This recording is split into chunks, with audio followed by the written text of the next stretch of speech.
Leader in the House. Thank you, sir, for your time today.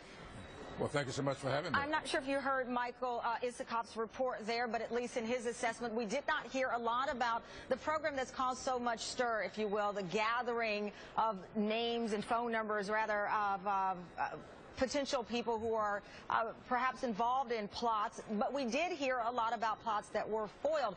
Is that enough information? And the American people, are we receiving enough information to make folks rest easy that they are not being spied on, that their conversations are not being listened to, sir? Well, I think so. I'm not sure exactly what may be enough for one person as opposed to another, but I have heard enough, and I'm pretty confident that what we are experiencing here are some of the things that are absolutely necessary if we are going to keep the country safe. We know that there are plots out there. There are people who want to do us harm. They will go to any length to do so. And so we have to go to great lengths in order to subvert their programs, infiltrate, if you will, find out who they're talking to and why. And I really believe that there is enough safeguarding for all of us to be comfortable that our privacy is not being unduly trampled upon. But, sir, it was just recently that you said these high-profile leaks about these programs are part of a broader effort by the opponents of the president to damage the administration politically. And when you look at this new CNN poll out, people were asked if Obama is honest and trustworthy. That number now is at 49%. In May, it was 58%. If folks are to process this the way you are and to believe that we're getting the information we need and that our privacy is not being compromised, that there is an adequate balance of security and privacy, why do you think the numbers are showing a dip in those who believe that the president is now trustworthy?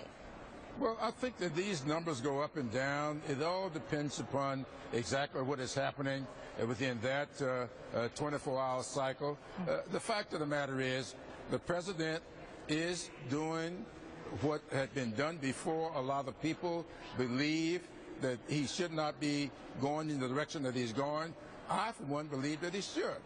Now, just because the president opposed what Bush was doing, remember that little episode with Ashcroft on this hospital bed, right. Not even coherent. And with Ashcroft, even in his incoherence, saying to the folks in his room that he did not want to cooperate with what they were trying to get him to do. Now, that's the kind of stuff that we ought not be having in the system. The president is going through the FISA court. They are getting all the judicial oversight that we need, and I really believe that we're in a pretty good place with the way the president is doing this. And, sir, I just got a minute here, but I want to get your reaction to right now the debate on this new abortion bill, said to be one of the strictest and most restrictive that we've seen in a decade. Republicans pushing this issue yet again, despite the fact of knowing that it will go nowhere, so to speak. What is your reaction? My reaction is simply this. Throwing red meat to the base is all this is about.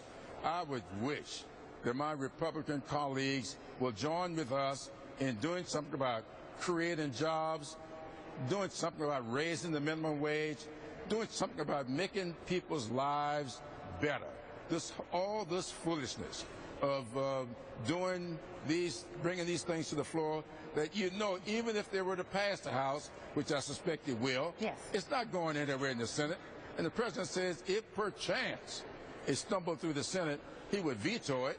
So this is just a lot of foolishness. Let's get people back to work. I'm curious about your thoughts that now Marsha Blackburn is essentially the face of this after the remarks made by Trent Franks. What is your reaction? She's been out front, was on today on MSNBC and other programs, really, if you will, taking one for the team and being the face of this.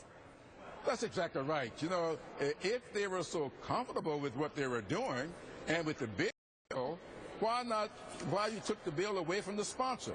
Let him come out there and explain what his reasons are.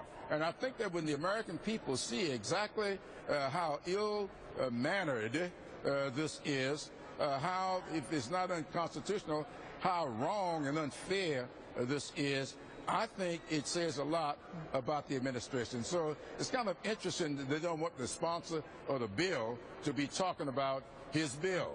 That's interesting. Congressman Clyburn, thank you so much for your time. I greatly appreciate it.